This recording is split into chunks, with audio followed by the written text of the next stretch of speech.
how to solve for the volume of a square pyramid.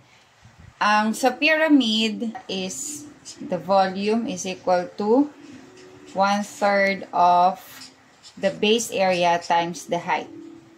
Or B is equal to base area times the height, the pyramid's height, all over 3. Kahit alin dito yung pwedeng gamitin. Since ang base natin, ng pyramid natin is a square, so we will recall the formula in finding the square. This is a square. And that is S squared. So, direct na natin. There are two ways kasi on how to solve for the volume ng pyramid. Pwedeng kuhanin nyo muna yung area and then tsaka i-substitute dito or simply direct na natin. Since alam na natin yung formula ng area, palitan na natin yung B ng S squared. So, that ganito na siya. B is equal to, instead of writing B, S squared na, and then the pyramid's height all over 3. Then, substitute. Ito na yung ating given, no? So, ito yung ating side. Ito yung pyramid's height. Okay, so, substitute lang natin. S is 5 centimeters. So, 5 centimeters quantity squared. Pwedeng hindi nyo muna ilagay yung unit. Pwedeng dito na sa final answer. Pero ako kasi ilalagay ko na para makita ninyo kung paano nangyari na nagiging cube yung unit natin. Again, pwede kahit wala muna to ha. Basta sa final answer, alam nyo kung naka-squared ba dapat, naka-cube, or single unit lang. Okay, so 5 centimeters squared, quantity squared, and the vertical height, or the pyramid's height is 9 centimeters. All over 3. Ito pwedeng ma-cancel out. Kasi may 9 dito, may 3 dito, may common factor. So, ito, common factor is 1. Ito ay 3. This will become 25 centimeters squared times 3 centimeters. Ayan. And then we multiply. So, 25 times 3 centimeters is 75. Centimeter squared times centimeters is centimeter cube or cubic centimeters. Given ang volume, given ang pyramid's height, hanapin natin yung side. So, stick tayo sa formula, S squared times the pyramid's height all over 3. Then, substitute muna. Pwedeng i-derive yan agad kung marunong na. Siguro gawa na lang ako ibang video about that. Pero, mas maganda i-substitute na lang muna natin. Since may volume tayo dito, replace V with 192 centimeters cube is equal to S squared, hinahanap natin. So, S squared pa rin yan. And then, the pyramid's height, which is 12 centimeters.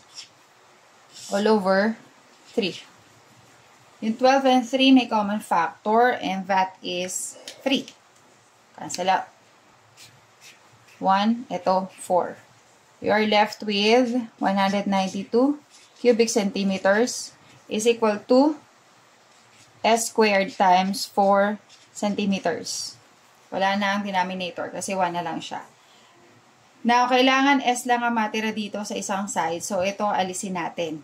No, paano natin naalisin? Ang hindi tatanggalin lang siya. Di-divide natin both sides by 4 centimeters. 4 centimeters. So, ito cancel out na yan. Ito din, magiging 2 na lang yon, centimeter squared. And 192 divided by 4 is 48. Centimeters squared is equal to S squared. Now, since S ang hinahanap natin, dapat S lang din to. 1 yung exponent dito, so dapat 1 lang din yung exponent dito. Since naka-square yan, extract natin yung square root. Pag nag-extract tayo ng square root, dito din mag-extract tayo ng square root. So, ito, mawawala na yan. Magka-cancel out na. And then, ito din, magiging centimeters na lang yan. And then, yung 48, think of factors ng 48 na may perfect square, and that is 16 times 3 centimeters is equal to S.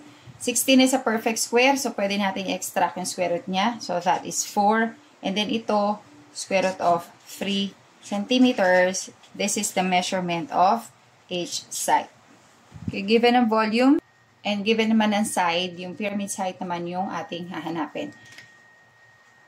V, yung pa rin, is equal to S squared times the pyramid's height all over 3. Pwede yung pagbalik-tarin na natin, no? Para mamaya, nandito na yung H. Nandito na yung final answer. Or, S squared H all over 3 is equal to volume. Okay, so ito na ha, gamitin natin. So, substitute natin, S squared natin is 5 feet. 5 feet, quantity squared, naka-square lahat, pati yung 5, hindi lang ito ang naka-square.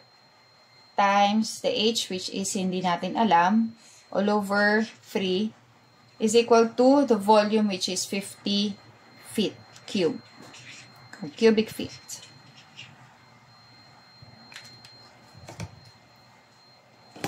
Ito, kahit kuhanin natin yung square, wala namang makaka-cancel out kasi wala naman silang common factor. So, might as well, ito, i-multiply na natin dito. So, 5 feet quantity squared is 25 feet squared. Lagyan ko na ng parentheses ha, para makita na magkahiwalay sila. Is equal to 50 times 3 is 150 cubic feet. Now, kailangan H lang ang matira dito. Meron pang 25 feet square dito. So, kailangan i-divide natin both sides of the equations by 25 feet squared. And dito din. So, ito cancelled out na. H na lang ang natira. And then, ito feet squared cancel out. May matitira pa dito isang foot.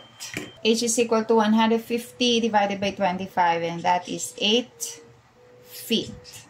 So, this is the height of the pyramid.